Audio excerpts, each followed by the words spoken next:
I have embraced recently. I just came from a thing I had to do to pay my respects to someone, but um, I have been embracing the sweatsuit.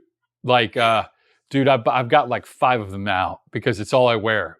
And when I'm not in like my work clothes, I've got like a few Nike, a few Under Armour ones. They're the best things in the world. And I just heard that my kids were telling me that some of the gang members that are showing their stuff online are wearing zip ups now. What? So like I'm dressing like the kids and they're starting to dress like me. So you never know. The world's upside down. So Oh yeah. yeah, man, that's you just came from an event yourself, so you know. Yeah, man. It was a pretty good event, man. It's a good event. How long have how long have we known each other now? It's probably been 2000 and uh I mean I think I met you when I was at Stephanie's office when I first was like an associate Yeah. uh just out of law school. So I met you that would have been '09, like fall of '09. Dog, that's a long time, man. Yeah, yeah. And we talked and then we got more connected like I think probably like 2012, 2013 probably, and where we kind of hung out. And it takes a long time to grow an old friend. I mean, Oh yeah. It's a blessing, man. it is a blessing. I was thankful that you're still here with us in the health scare. So I loved your testimony online about just what happened. And you know I know that changes you, just inside, like when you go through something like that. So um, Yeah, you man. know I gotta completely. I ain't say completely, but I would say that I'm more intentional with my thoughts now. yeah. Especially being admonished Hmm. that time is something that we don't get back. You Right. know, I was just thankful, man. And even now, man, just thankful, man, to return as well as be surrounded by family and close friends, man. So Right. that's awesome, man. Because I'm telling you, Yeah. man, we take so much for granted. Yeah, what was going obviously what was going through your mind along that lines when you were going through your health scare? I mean, what was like what's your thought? Do you think about Man, the what things you would have done, or like, things that you wish you had done? What do you think about in that? well, when I believed that because I actually believed I was gonna die. Yeah, So that's terrifying. I just said, I said I'm about to leave away from here. So my thing is I said, well, maybe I need to try to make amends with people that I fell out with, that I've tried to reach out to before. So maybe I'll be able Yeah, to connect to them now. So I sure. had done that, and the people that I had fell out with or fell Yeah. out with me anyway. They didn't pick up, they didn't call me, Yeah. and I wasn't upset or anything like that about it. But I just took it like it just wasn't meant for me to connect with them. Yeah. But as far as like my life in general, I mean, I was satisfied with how serviceable Yeah. I've been, and Yeah. if it was You my time, I was right. fine with that. Gotcha. You felt like did you feel like you had done at that point what you were supposed to do? And we'll get to like some of the cool stuff you've done, but like, Well, I mean, I won't say. I would say we all make mistakes, but just in terms yeah, of yeah. you know, I would say that like I accepted my role. yeah, Whether or not I carried out the duties and responsibilities associated with the role that God assigned to me. right, I mean, perfectly. I mean, that's right, neither here nor there. right, right, right, Perfection is God's alone. And my right, thing is just like, I accepted the assignment. I could go to sleep knowing I'd done that. right, right, right. Yeah, I mean, that's one of the, I think the coolest parts of like I've learned a lot from you as just friend, like as a friend, and then just like about your efforts behind the scenes of like trying to um, help get people engaged in the political process and to care about their communities more, locally. And one of the things that I think really distinguishes you from a lot of people is like you're one of the people that want to help to genuinely help. Like there's so many people that want to help because that's what they want the credit for it, or they want power, or they want, you know, you genuinely have always wanted to just like help people and help out the people around you, the people your community, all that stuff. So like, and do it like in a local manner, like, and you've done it personally, and all the times you've cooked and helped and given to people. But that emphasis, I think, on the local, just to tie this in a little bit with the podcast, one two things of two principles of Catholic thought in everything of society is, one is solidarity, which you know all about that. We haven't got to all but there's nobody who knows about solidarity more than you. So solidarity and subsidiarity, and that's one that either side sometimes tends to miss in both principles. So subsidiarity is obviously, for those who are listening who don't know, but it's the idea that help should be as local as possible to the lowest, the more connected the individual is to the assistance or to the help or to the program, et cetera, the better off. This is why, like Lord of the Rings, like Tolkien, who was a Catholic writer, made the Shire the ideal like place to live. The Shire was like, you and I could be from completely different backgrounds, but we go and we hang out, and we help each other. And it's when you got away from the Shire and the kingdom of men where it was, or worse, it was top down and very authoritarian and very help seemed to always be not there, and it seems to not have that connection to in your local community. So regardless of where someone's at politically, all along the spectrum, in Catholic teaching, we have to be connected and realize that we're connected to each other. We're not just so there is solidarity with each other, and then in care. And now what that means and how, obviously, is not always. It could be different in different areas and different countries and different scenarios. But because sometimes the local won't work and you got to go up.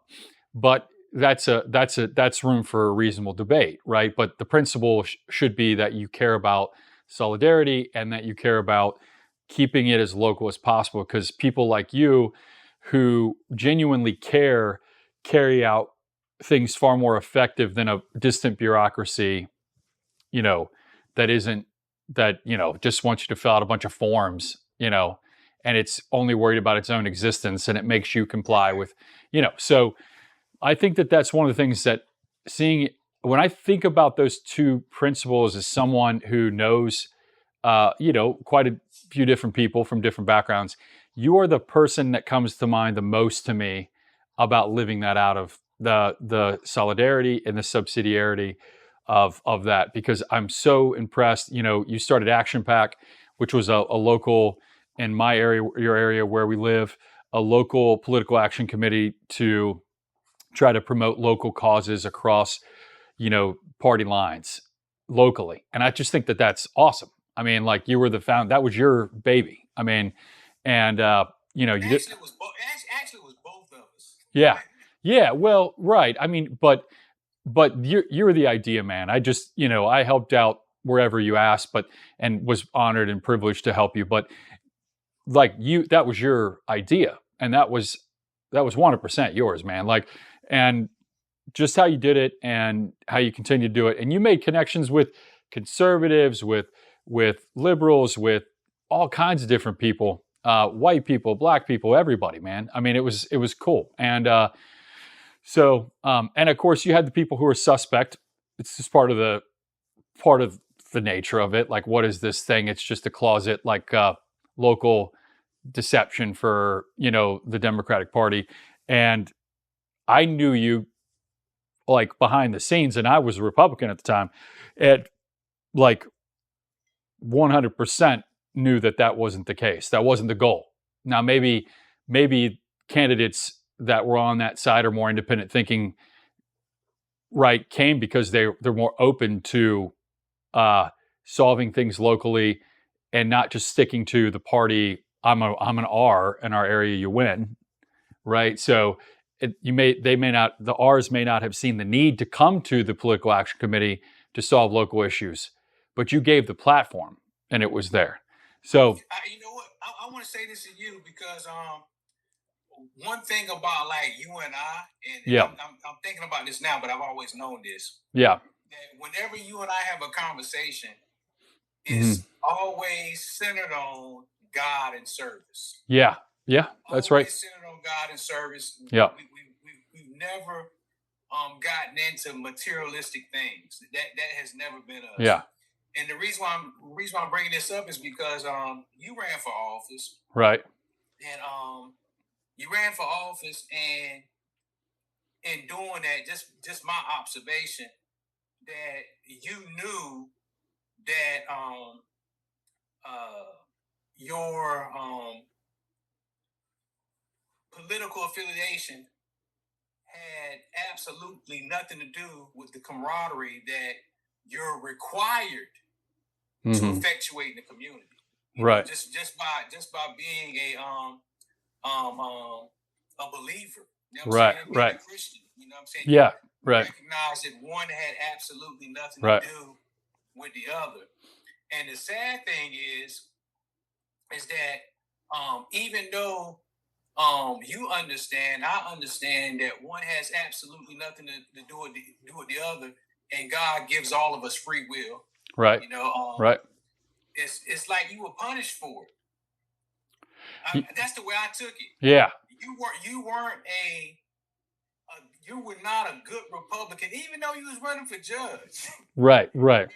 Where you should be an effective neutral. You know what I'm saying? Right. And just follow what the law requires. Yeah. It's like you were seemingly punished for communicating with people that had that were Democrats. Right. When being a Republican has absolutely nothing to do with the effectuation of service that's ordained. Right. By right. God. Right. And I thought it was crazy, and I still think it's crazy because it's even worse now. Yeah, yeah. It hasn't gone the other direction yet. It's still like, hey, you gotta. It's all good or all bad, and that goes around with politics in general right now on both sides, or whatever side. It seems like everyone just is so. Well, I mean, it's funny like how just how that probably I studied political science and was like political theory, right? And so grew up Christian home and everything else, want to do God's work. And I think I was still surprised, and I shouldn't have been. It shows you how little college prepares you for the real world of like the response to like me taking a picture and hanging out with like a candidate that's a Democrat and is of a different lifestyle. And it's like taking a photo with that person was like, for some, was just like betrayal. And it's like, but yeah, I just think that I think freedom. I don't think you can really love people unless you allow them to be free.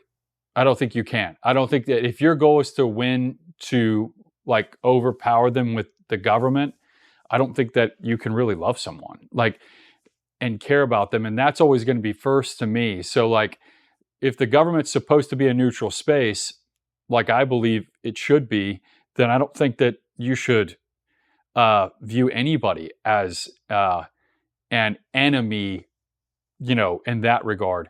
Certainly, if there was a communist or someone that wanted to, take down and eliminate that, you'd have to, stand up. You can stand up for your ideas, but to cast off like whole groups of people and just like that are not that's the thing that I think what I've enjoyed about being your friend is, and I sometimes like, I think sometimes I shock and people scratch their heads like, why did you switch to be a Democrat for a bit? And then why are you libertarian now or independent now? And like, it's like, you've done the opposite too. Like, or you've done the same thing, but The same yeah, thing. yeah. So, like, I think that showing the absurdity of where we're at is part of the fun of it. And I'm not going to apologize for that. Like, I think the absurdity of a political party is that you can have the same political party that you swear your allegiance to, and you don't even realize you believe different things that are diametrically opposed to each other in the course of supporting that same party over a length of time. So, You like, don't even know why you're there. you don't even know why. It's just that you get fired up and it's like, rah, rah. It's like, I like the Bengals in football, unfortunately. And maybe you like the Steelers or you like the Ravens and they're in the same. And it's like, oh, we hate them. We don't, we just play the game. And if politics is just a game where you have to like win, I understand, it should be the goal to win. But it should be not to just win for the sake of winning and having power. And that's where we're at now is that like the actual ideas are empty and it's hollowed out. So then it just becomes like identity. And that comes, I was talking to a friend of mine today about this comes from the left, it comes from the right as well in different shades of it just being an identity thing. Well, you're a Republican. Oh, you're good. You've ever not been a Republican? Oh my gosh, how could that happen? How could you? And so me being a lifelong Republican, I was just like, screw it. I don't want anybody I'm tired of like this whole like asking what letter you were because the same people that have had the letters by their name were like interventionists 20 years ago with Iraq and Afghanistan.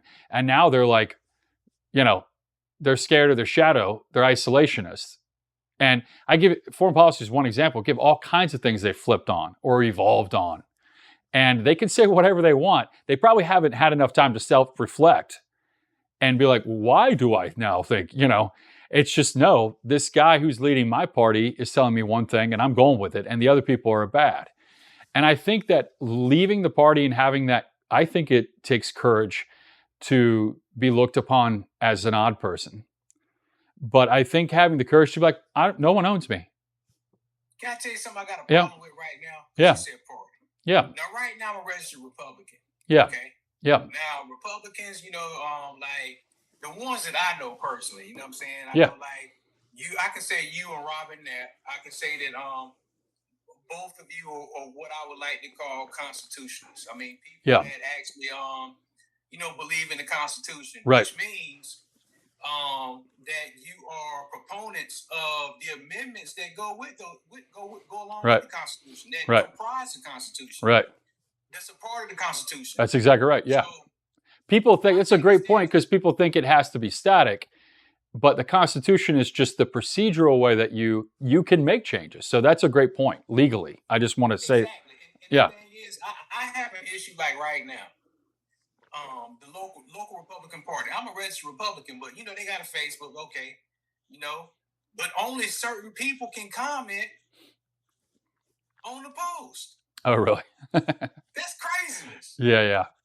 So, but at the same time, you want to you make yourself the standard bearer, if you will, when it comes down to people's rights. Yeah. Right. But at the same time, you're doing all you can to control their speech. Right. And their participation. Yeah, their participation too. I mean, that's exactly. Yeah, that's like one of the things that I think has happened nationally with the parties, both of them, is that you've seen, you and I have talked about this, but it's like with you go back to the Bernie campaign against Hillary and obviously what happened this last time on the Democratic and nationally, and you see the level of control. It's happening to where people in power, when that's what their goal is power politics, they're willing to manipulate and try to control things like control freaks. And like, for me, it's about the process and about the battle of ideas and the participation. That's democracy. Otherwise, like, why even participate? Like, if it's rigged at some level, then why even waste your time? And so, you know what, man? I would say this too, man. And you make a good point. It's like on the other side, like I think I think some people, well, ain't no thinking to it. Some people seem to believe that if you don't agree Mm-hmm. with a particular lifestyle, that you don't subscribe to it and you don't agree with it, that makes you a bigot. You know what I'm saying? Right. And I think that me um not choosing to partake in something, Right. that doesn't make me a bigot. That Right. just makes me a person that's just Right. living my lifestyle. So just Yeah. because I don't want to adopt yours, that doesn't mean I'm a bad person. I'm just being the person Yeah. that I want to be. You're being the person you want to be. Yeah. Then I should be able to be the person that I want to Yeah. be. If I don't Yeah. agree with something, I don't agree with something. I'm not like uh, um, bashing you over the head. You Yeah. shouldn't bash me over the head because I don't Yeah. think the way you think. You know, Yeah. it gets real old, man. It's like Yeah. what people try to associate with bigotry Mm-hmm. is far from what bigotry is. Yeah. That's a great point. That's a great point. Yeah, that's the thing. I think that so much of it is lost to the idea of this. This is a big country. We're so different, and it. I just finished Ken Burns' documentary on the revolution on PBS because I'm a Ken Burns nerd. I guess it's no like shock given I dress like I dress, but like Ken Burns' documentaries are great. His one on the Civil War was just the best ever, and my kids and then my whole family was like, oh, every time I turn it on. But this revolution one was really good, and he does such a great job of pointing out like right from the get go, like America was very diverse. Like even like the religions back then that were there were they took it serious. I mean, like if you were a Quaker, like you were in. If you were a Presbyterian or a Puritan or an Anglican, like you were in. You know, there was big like, and the only way it would have worked from the beginning, and the only way it's going to work now, which is that you can be you, and it's like a pact of non-aggression Right. politically. It's like that's the only way this thing's going to last, this experiment. Otherwise, it will just be a perpetual war of chaos. And no one will win because there's not a plurality of any single sect. America is so diverse. I mean, this is the Catholic American, and it goes out to everyone, obviously. But like, let's say you're a super conservative person and you want your version of Christianity to win. Well, it's not my version of Christianity potentially, and and if you're a Catholic advocating Catholicism should be the law of the land is like it's not going to work. And right or left, and it goes through ad nauseum for different ideologies that are almost religious like the people who have certain ideologies within the LGBTQ community. And it's like we grew up in an era where the push for equality there meant freedom to do what you want. Free will, do what you want. And then we're old enough to remember now that we're kind of the semi-middle-aged old guys that transitioned at some point in the last 10 years to be an aggressive, you have to promote what I am. And that's where I think the American experiment will not work. It's not just them. It's not just like, oh, bad LGBTQ. It's anyone who wants to take their version of their lifestyle and make that the standard.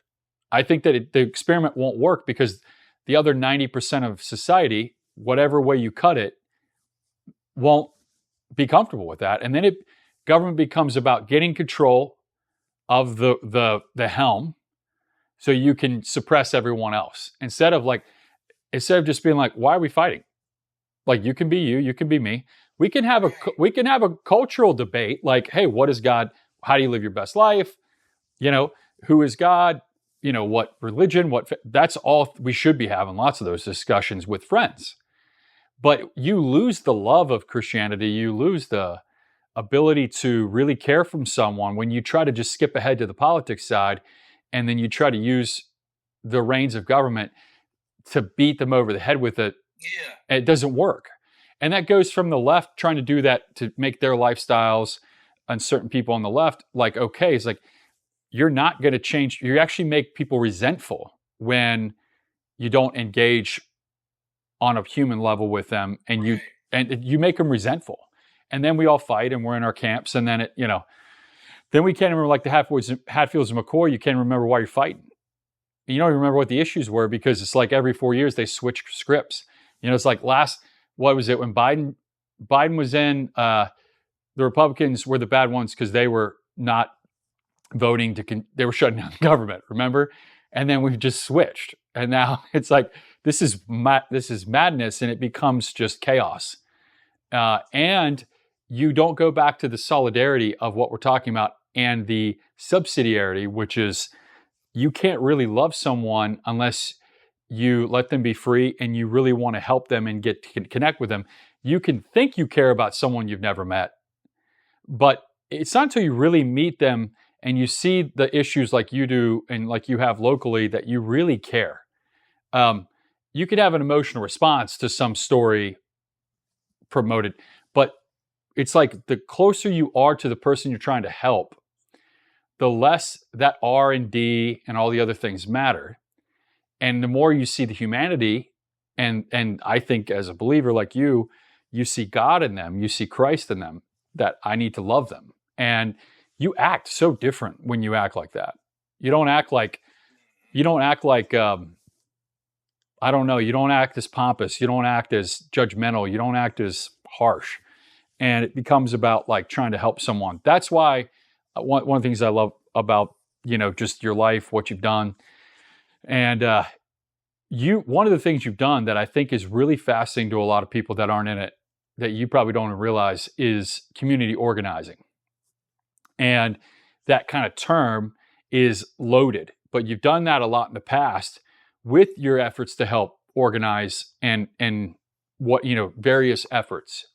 And tell me about what you found were like maybe the joys and then the challenges of doing that kind of work. Because this goes out theoretically to anywhere.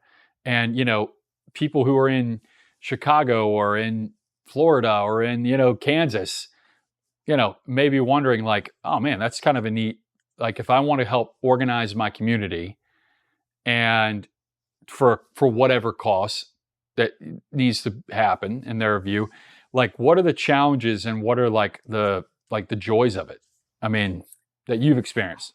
Like my biggest challenge is for people associating my actions with a label. Or regardless of what they see me do, if they see Republican on my voters registration or Democrat on my voters registration, they look at that rather than looking at my actions. Right. Yeah. And they write you off. I would say that's like my biggest challenge. Yeah. And what they don't understand is like, I'm a servant first, you know what I'm saying? Because that's mandated by God, especially since I understand what it means to be a servant. Right. And at some point in my life, I learned what it means to be transformative. Right. You can only be like that servant person for so long until you realize that you're meant to be transformative when it comes down to spreading the gospel, spreading love. Yeah. So like for me, I try my best to live by my favorite scripture. Paul said, I have become all things unto all men so that I might win some over. Yeah, I love that. And in order to do that, I have to approach people. You've said that for years too. You've said that for years. Open mind, man. Yeah. You can't receive anything with your hands closed. Yeah. And on the same token, when it comes down to the way people feel and how they see the world, you cannot receive anything from them with a closed heart and closed mind. Yeah. It doesn't necessarily mean that that your heart and mind is the same as theirs. Yeah. But what it truly means is that you have a heart and mind that was manufactured, engineered, and built by God. Right. It's unique to you. No one can change that.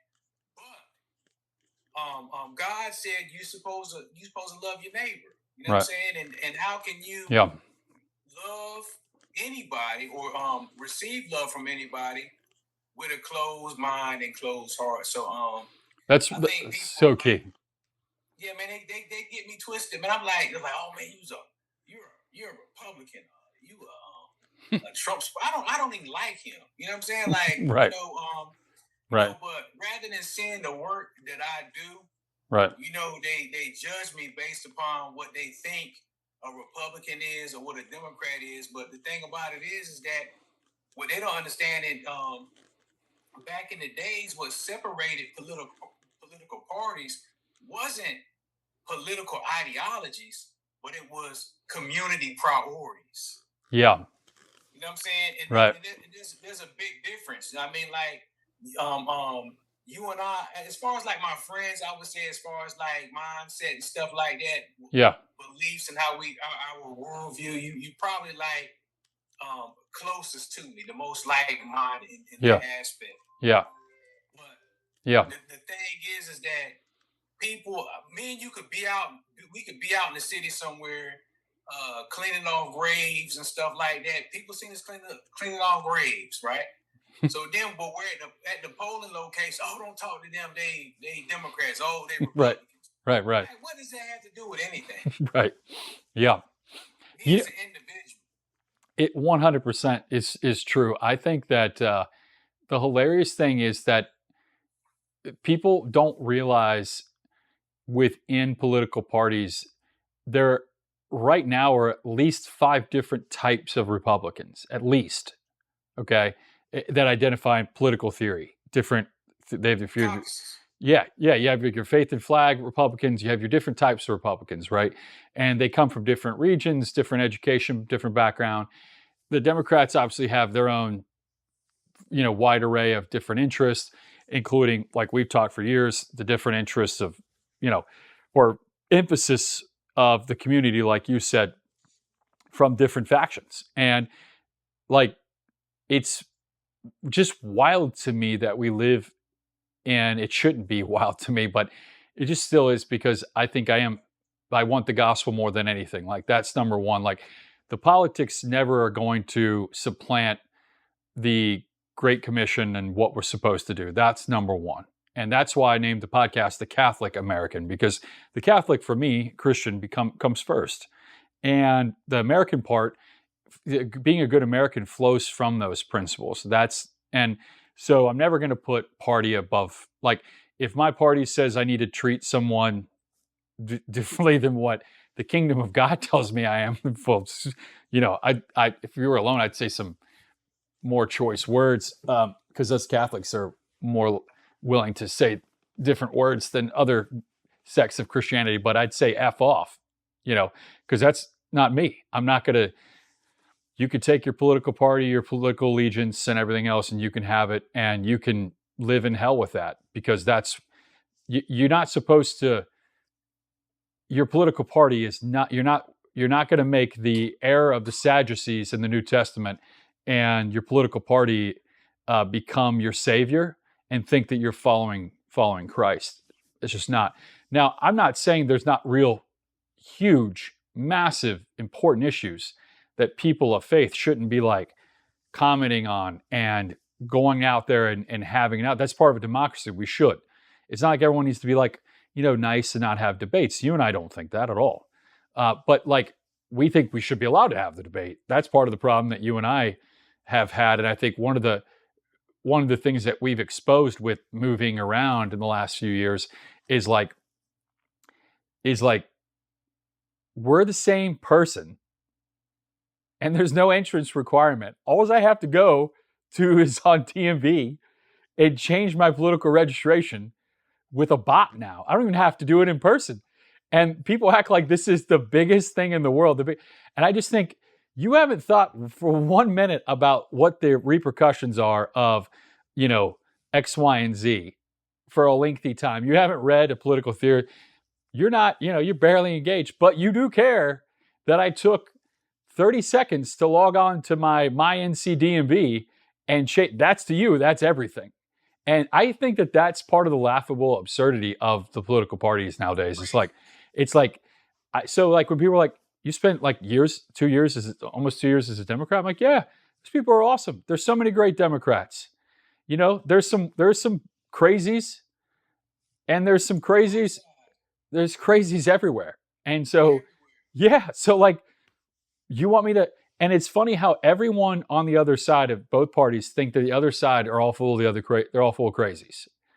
Like that, if you listen to them, like the power brokers, people that want to control you, or the people who have listened to enough of the hate stuff online, where it's like they're all our enemies. I'm like, half the country is your enemy. Like, you want to live like that? That's gonna, like that. Think about, they don't really believe that, by the way, because if they did, could you imagine leaving your house every day and thinking that 50% of the people, if you're really, let's say you believe like the left and you think like everyone's racist and they want to like kill you, right? And get rid of you. If I really believe that, I mean, I'm leaving my house every day with like a SWAT team manner, right? I mean, if I really believe that, and I really believe it's that bad, but somehow every day, 330 million Americans get up, we go to work, we all cuss each other out in traffic, we all do the same, we all go to the same places to eat, we watch the same sports, and we still manage to get along. It doesn't mean that the problems aren't there, but what I'm saying is that it's like, if you listen to people who say that the other half of the country is so lost, they're so bad off, they either want to kill all the black people, or gay people, etc., insert whatever group, or they want to all be communists and socialists and take all of your private property and all of your religious freedom. And all the Democrats, some of the most religious people I've ever met are Democrats, and they absolutely love God. And I know that, especially around here. The American South is full of, particularly the stats show that some of the most religious people in the American South are African American Christians. And you go to like white people, and you're like, this is who you want to write off.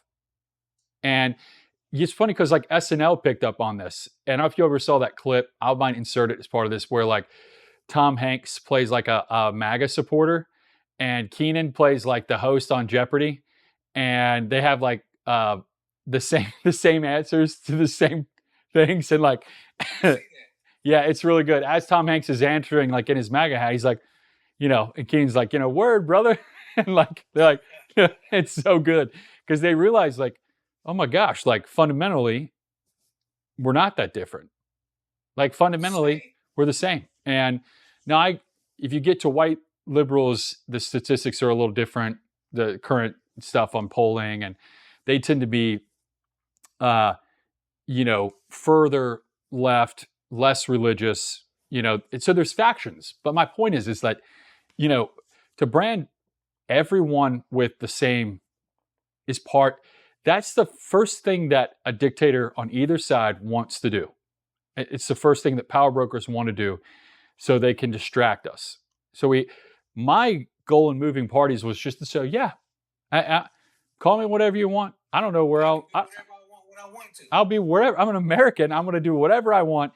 Your political party affiliation stuff is stupid because that you're so concerned about this. It's stupid. Political parties themselves should serve us. And that's part of the absurdity of moving around that I've never talked about. But that I want to show those people that they serve me. That you're supposed to serve me. I don't have to like kiss your feet. I mean, it's crazy. It is crazy. I don't know if you remember it now, but I remember you were running for judge, man. I went to a Democratic Party meeting when you was running for judge, and I wanted you to be able to speak. Yeah. And you had a few colleagues in there. Yeah. I'm telling you, they knew you. Yeah. Knew type of person you were and everything. Yeah. Like, Yeah. no, he can't speak. He's a Republican. He's running for Right. judge. Right. And Right. you know him. You Right. know him. Yeah. Yeah. I mean, Right. He's a great Right. guy, but he's a Republican. Right. Right. Right. Okay, Right. so and this is where I see this. I say this for a reason, because you have people that call themselves Christian, right? Yeah. Okay. They say, hey, yeah, he's Christian, but he's a Democrat. Right. He's Right. He's a Right. different kind of Christian. Right. Okay, well, Right. what kind of Christian is he? Right. What kind of Christian are you? Yeah. You know, Right. I mean, it's crazy, man, how people can get so wrapped up Yeah. into Caesar Right. that they don't understand that the only thing that matters is your faith in God. Right. Right. You know, Right. I don't get it, and to this day, I mean, I know, like, I keep when I see you, I still think about, like, I can't help but think about when you ran for judge and the flack you got for engaging people. You know what I'm saying? Yeah. And the flack you got for a label when people knew that you were a good man, a good person, a humanitarian. You know what I'm saying? Yeah. Yeah. Right. But somehow or another, a letter canceled all that. Yeah. Yeah. Ain't that crazy? Yeah. Yeah. No, it's crazy. I think to see how it's gone, like, further down the hole, like you said, down that rabbit hole is wild. Like, you're waiting for it to kind of boomerang back in hopes of like okay, like how often does the person with the R or the D tell you about like an issue locally that they want to help, or their stance on X, Y, and Z, and how much are they just running on R's and D's? And I can tell you that even in the Republican Party, locally where we live is Onslow County, North Carolina, is an extreme Republican stronghold right now. And there are people in the Republican Party that are my friends that are to the left of me for sure. And, they got to win, right? And it's the absurdity. But they do a good job at what they do. But it's just that, it becomes a, the judicial system, we've talked, and, I said this during the campaign, that I think that locally at your district court and your superior court levels, it just has nothing much to do with anything. Your politics, your politics shouldn't have anything to do with how you treat people, whether you're guilty or innocent, what you should get out of the settlement. Yeah. But I understand there's different ways of doing things and everything else, but really at that level, at the local level, which should be the most important in our country, we've got it flipped. The local importance should be very minimal of what the D and the R's are. It should be more of like, even it should be policy. And this is the problem with it, is that the policy, this is the political theorist side of me, doesn't see any substance behind any of it. Like, so like it would be one thing if it was like, now I'm not saying there's not implications nationally for things, because we've nationalized every issue. But I'm just saying that, like, if you're a Republican locally, does that mean you believe in lower property taxes automatically? Well, no. Does it mean that you believe in less money to teachers, or go down the list of like things that, no, there's no formula, right? And then they don't even know, and the Democrats as well don't even know like what it really means. And that's fine, but don't act like it means something. Right. Exactly. Right. So it's fine for it to change. Things are always going to change, and ideas are going to, okay, but don't act like the party loyalty then is everything, because it doesn't mean anything. It's not, the party is not the actual idea. Good ideas should make up the party, and they should be the paramount thing. It should be, well, what do you think about X, Y, and Z? And then that be how we judge people on whether we vote for them. It shouldn't be how we shouldn't cut people off that we disagree with. we should talk to them and figure it out and see if there's common ground and if they have a better idea. Yeah, but that's the part to me on the party side that I just really get blown away by. And I'm not saying that they're not necessary, that they're not important, that that organizational effect isn't important, and the people that are in them are bad. We know great people in both parties, and I know great libertarians. There's great people in both parties, and that's just something that it's been a journey, and I've been wanting to get off my chest. And you're like the only person on earth that understands, because we've been talking about it for like 10 years about the absurdity of it. I mean, even like some of my closest friends have been like, dude, like, what are you doing? You're like, you're a Democrat now. And I'm like, well, when you use rhino, it means nothing. Like, you realize that, like, the definition of rhino has subtly changed like 5 times since the Bush administration.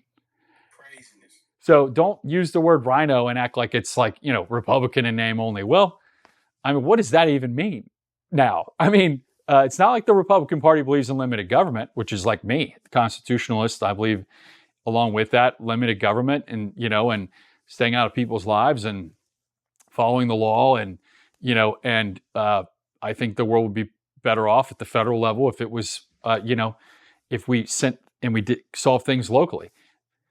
I talked to certain Democrats that agree with that, certainly libertarians, independents on certain issues, and a lot of Republicans. But guess what? Right now, that's not the Republican Party. So if I switched back, am I a rhino? I guess if you believe that limited government is not being a Republican, then yeah, sure. But I haven't changed in terms of, I mean, we all change. I mean, at some level, we all change. We should change. We should evolve and keep learning. That we also shouldn't discourage that. I mean, Lincoln talked about this a lot, which he said, he said, when someone accused him once of changing his mind, he's like, yeah, I changed my mind. I thought about it, looked at the issues, and I changed my mind.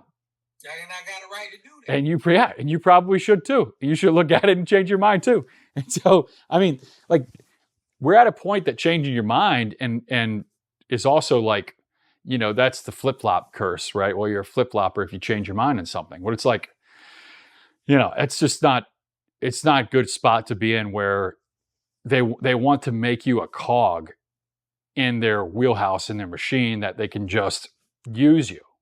And I'm not willing to be used by the party, by any party. I want America to use the political parties again for our good and for the good of everybody, for the good of Democrats, for the good of libertarians, for the good of Republicans and the Constitutional Party, and all these different people. I don't care who you are. I want it to work for us. So I like the solidarity. I'm glad you gave me the courage. I wouldn't change it at all. I don't care if 10 years from now they say, you were a Democrat for how, like, oh yeah, good, I was. And I love those people. They're great people. I'm gonna switch up whenever I want to, and you already know this. I use my voter's registration card as an admission ticket. Yeah.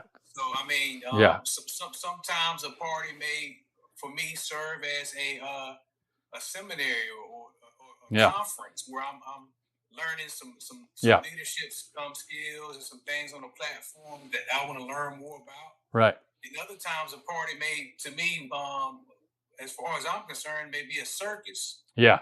And I don't want to be a part of it. So I want to be somewhere where the environment fosters individual development and brotherly love, relieves truth, camaraderie. Yeah. The subsidiary that you're talking about, that focus. Yeah. But that's not something that's consistently practiced or found, if you will, in other parties. It always changes. Yeah. And depending upon what issues are prevalent, being that, I say, like, the Republican Party isn't a caucus. It's not the caucus-driven party that it used to be. It used to be a party of ideologies, but it's not now. Now it's both of them basically have the same structure now under the Trump administration. It's the same structure. Yeah. The difference is would be the issues that they support, and the thing is that the issues on both sides, if you will, and even more so on the Republican side now, it's a bird's nest. Mm-hmm. You know, things are Yeah. just tangled up all over the place, man, and everybody's kind of lumped in together. Was that well in the Democratic Party? Mm-hmm. You know, and now it's like that in the Republican Party. I mean, case in point, look at people like Marjorie Taylor Greene. You know, Mm-hmm. people that are deciding not to run for office. One of our own, Tom Tillis. Right. He's not going to say it, but I know he sees the party right now as a bird nest, and he don't Right. got time to try to entangle Right. a bunch of trash. You know what I'm saying? Right. Right. I mean, Yeah. I just I use mine as an admission ticket. So like wherever I feel like I'm going to learn the most or be able to present myself Right.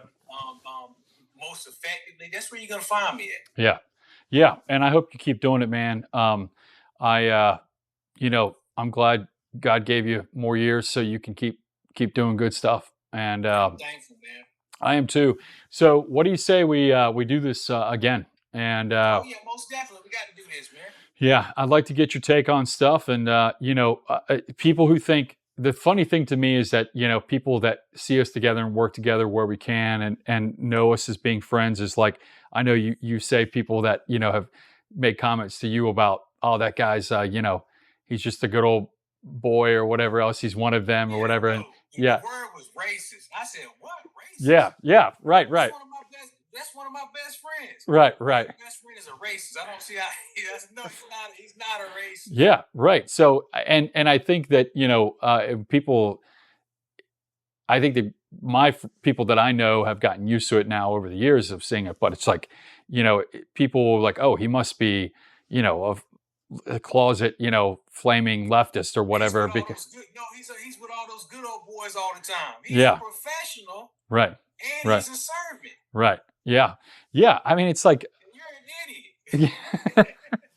It's the same thing on the other end where it's like, it's such suspicion because I think that people aren't able to have genuine connection and genuine friendships nowadays with people who are different and are outspoken. It's one thing to have a connection with someone that you just, you're not into politics or, you're not into these big issues and you just ignore it or whatever else. Or you have something together that you do that like brings you together, you golf together or whatever, but you just don't talk about. But it's a different thing to have someone that, is your friend and, you can believe whatever you want and I'm still going to love you. It doesn't matter to me in terms of that. So, and, obviously there's plenty that we agree on. There's plenty that's like anything.